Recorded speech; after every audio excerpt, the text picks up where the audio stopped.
Major roster updates going on inside the world of ALGS just in the last 24 hours. Now, we did expect ROSTERMANIA to come pretty soon, but we were not expecting teams to come together. Now, some of these obviously might not be your craziest, biggest major pro league teams that are already deciding who their roster is going to be, but some of these major pro league teams that you need to be aware of are starting to split up already. So a little bit of both, a lot of roster updates, a lot of announcements coming out today, a lot of drama, and also resolve for the big trophy issue that we made mention of just a couple of days ago. So let's dive into it and discuss. Firstly, TeQ came out to say his new team, Power Team Washed, Assemble, Power Washed, whatever these guys are going to be called. I'm so sick of team names not being clear. You guys have been slamming me about this Apex South team makers. Like, bro, there is no May there. Like, people got to start spelling their names right if they want me to pronounce it right. I mean, I am brain dead at the end of the day. It is kind of my fault. I should know how these things are pronounced, I guess. But, I've read the comments. I get it. I mispronounced it my entire life. I'm stupid.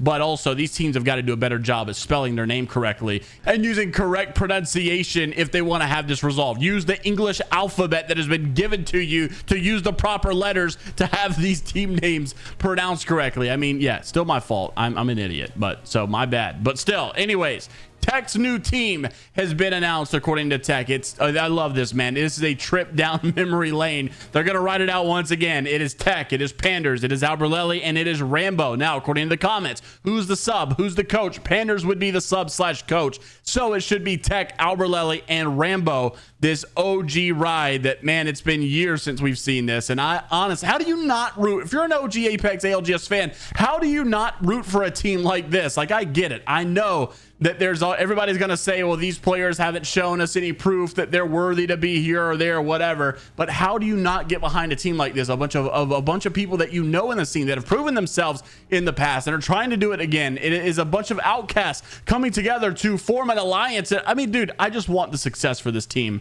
And I don't want to take away, this is a big deal team, right? Rambo with Native Pro League, Albralelie with Stallions Pro League, TeQ Meat Lovers Pro League, Panders as well with Stallions Pro. Like, these guys are not necessarily been outcast for very long. I mean, they were just recently still in Pro League. So this is still a legit team. Okay, don't count them out just because they haven't been the top team, I guess, in the last couple of months, years, whatever. They're still a solid team, and I would love to see if this actually works this time, because I think on paper we like a lot of these guys, right? And there's a special commenter that always likes to say that JMeyels likes to say on paper, and I'm looking for your comment out there and waiting to see it. Anyways, Oxygen Esports also made their announcement. Big update, their future plans from Apex Legends. It is with a heavy heart that we announce we are parting ways with our current Oxygen Apex Legends roster as we head into the off season. We want to express our deepest gratitude and our dedicated players, talented coaches, and passionate fans who have supported us every step of the way. We wish our departing team members the best of luck in their future endeavors and thank them for their hard work and dedication. Our future plans with Apex Legends, listen to this, are undetermined at this time, but our passion for Apex and its dedicated fans will leave the door open for our return. So they are interested to be coming back into the scene again. However, they don't know exactly where they are going to go. And if you haven't seen it, they are individually cut ties or parted ways with every single one of these players. It's on their Apex Legends. I should look at the right one. SWL, obviously their analyst / coach. Frex, also Aiden and Vane. So I'm interested to see who sticks together. Does Aiden and Vane stick together? Do any of them stick together? Do they all go their own separate ways? What's going to happen here? And we did see SWL streaming with Aiden. I'm sure obviously things are cordial. There's still some friendships there. Does that lead into something else? Do they just basically all decide to go another way into comp? I don't know. Time will tell, obviously. Frex did come out to say he would be looking for a team for LCQ and the future, basically, and that this was his first time not qualifying for a LAN, and I'm not missing another one.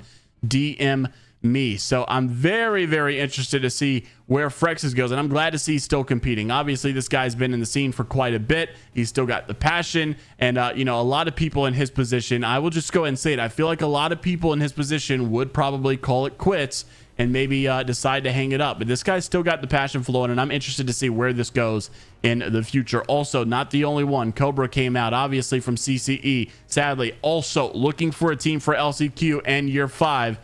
You know, this is kind of, I guess, somewhat expected. CCE obviously didn't get the performance that they were wanting. Cobra also kind of committed to this trip that he was going on for quite some time, and so he had to commit to that trip and let them play with someone else. And yeah, it was a little weird, and of course that's not the way we wanted it to end, but that's just esports at the end of the day. It happened.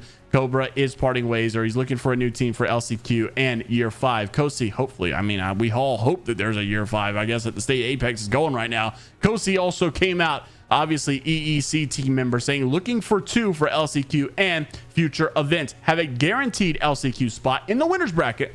I'm looking for 2 flexible players with passion and willing to IGL unless a better opportunity shows. Obviously showing his experience as well, but many teams are making some roster updates that were inside of the Pro League. Also, Nano comes out to say, I've been almost for 4 years of now grinding Apex and improving to be the best player I could possibly be. I know I'm at the best I've ever been, and I still have a burning desire to, inside of me to compete and improve. With that being said, I'm exploring all options moving forward. I'll make any team better. I can fill any role and master any legend onto a new chapter. Obviously, another guy who's parting ways with the team. Flat Gang is now going to be looking for some new members, but you do have to question yourself, especially with Kosi saying looking for a team, or Cobra looking for a team for year 5, especially with all the drama that's been going on in the Apex scene. Normally this is a main channel topic, but it's kind of been infiltrating into one another. You've got people, pros. I mean, it's not just people. It's not just YouTubers. It's pro players. It's coaches now getting into the comments of Apex, about the hiding of the comments. Scurry actually even commented on my post earlier today because I asked, why are we hiding comments about cheaters taking over the game and people being mad about the battle pass? Like, hey, we are asking you to listen to us and you're not listening to us. And many fans are saying the game is dying, Imperial House saying the game is dying and that it sucks to say. But we're in a really bad state right now. What is the future of this game? Obviously, who knows? But hopefully there is something at the end of this tunnel. But yes, they have actually been, they've been hiding a lot of comments. Soupy, another competitive player inside of the scene, had posted this yesterday. Covering up and ignoring this is insane. 5,000 likes. They actually ratioed the original Apex tweet. And this is embarrassing. Matter of fact, there's a lot of Apex devs that we have found out are liking this post. They hear us, but they can't say anything, I guess, because it's kind of under the umbrella of EA and the picture that they're portraying, I guess. But yes, I think we kind of now understand what's going on. It's based on what the devs are doing and what the devs are saying behind closed doors. It seems like an EA problem more than likely, and we'll talk more about that on the main channel soon to come. Also wanted to make mention when it comes to the future of this esport, Falcons Imperial How comes out and he gives a statement. Many people had to open a can of worms back with the salary caps, and this is kind of where we get into the sticky situation. The state that Apex is in, the current structure we have, is this a successful format? The Apex community says Falcons just win everything. It's so boring to watch and I'm sick of it. But is it our fault that your teams just suck? And people are starting to ask, well, do they suck, or did the top players just form a super team? And then people started to go on and on and on. People were starting to say, nothing is going to happen until we get like a salary cap involved in here. Can't find the specific comment, but one person also said, this is another one, saying it's a problem when money can create a team that dominates the field and outfunds the competition. Now, Hal did say money wasn't going to stop us from teaming together. It was just a cherry on top. Also, money isn't our primary motivator as a team.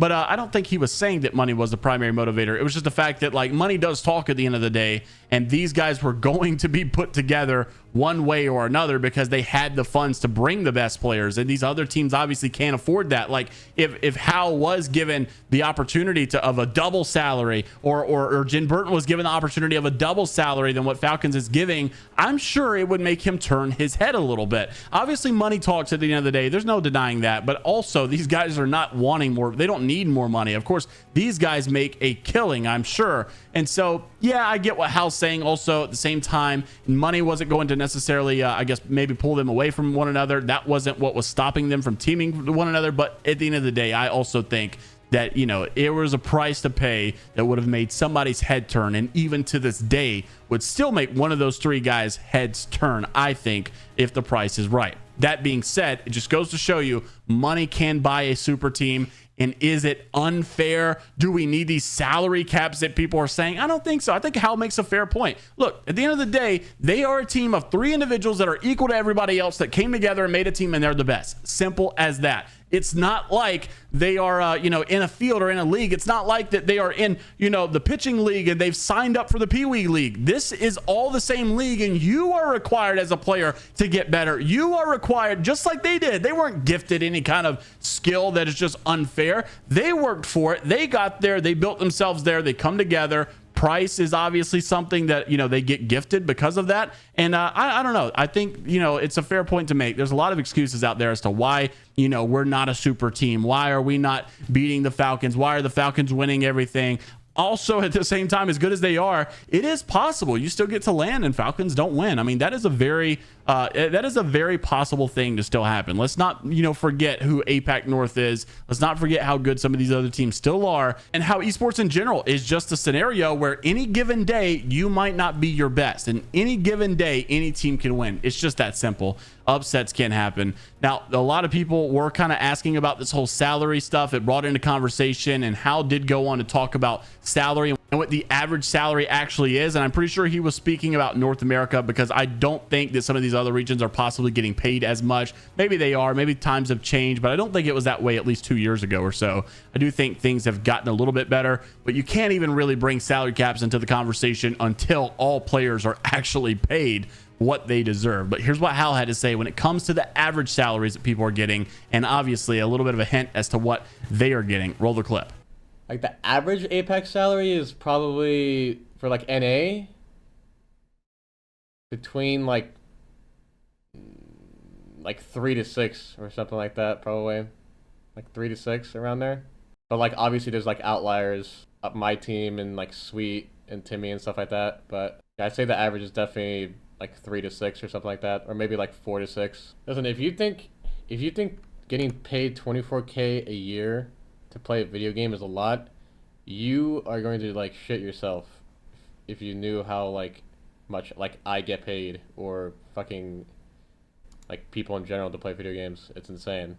Now, with that said, a lot of money is to be made at the Esports World Cup just in a matter of weeks. And as we get there, we are looking at more and more scrim results. And finally, teams are starting to play a little bit more. You've got Group A and Group B lobbies filled now instead of 18 teams. But some of these are still playing in one another's games to kind of fill these lobbies. But even then, we weren't getting full lobbies the other day. So this is good to see. But man, it is all EMEA, man. As of late, these guys have been crushing it. NIP, as they failed to qualify for land for split 2 of ALGS, they do consistently get in the top 3 for scrims for EWC. Aurora in second, another EMEA team. Game and Gladiators in third, another EMEA team. Guild in fourth, another non-North American team. APAC South team. Liquid Alienware, Pioneers, Twisted Minds, Team Falcons, LG, Red Rams in that top 10 for Group A. Moving into Group B, it was TSM, Space Station, and NIP. Once again in the top 3. So congratulations to those guys. DMS, Mizuchi, Elevate, LGD Gaming, NRG Heroes, and Blacklist International.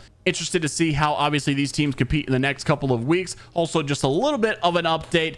Shaw basically came to the rescue with the trophy incident you guys heard us talk about a couple of days ago. Basically, South American team that was deserving of a trophy. They had a trophy and apparently got lost in customs, and like some guy got it off of an auction, and he started like not blackmailing, but I guess like, hey, you can have your trophy if you pay me. He was trying to sell it to them. Shaw basically got some way involved and is apparently working the situation out, and he's on the case as we speak. So big shout out to Shaw for handling this situation, but he did give credit. It wasn't just him, it was others as well. But just happy that these guys are getting the trophy that they deserve and that they earned. Let me know what your thoughts are down in the comment section below about all the topics mentioned in today's video. I know this was a hefty one. Roster changes, roster updates, and more to come. So like and subscribe to stay up to date. And until the next time, we'll see you all later, Gators.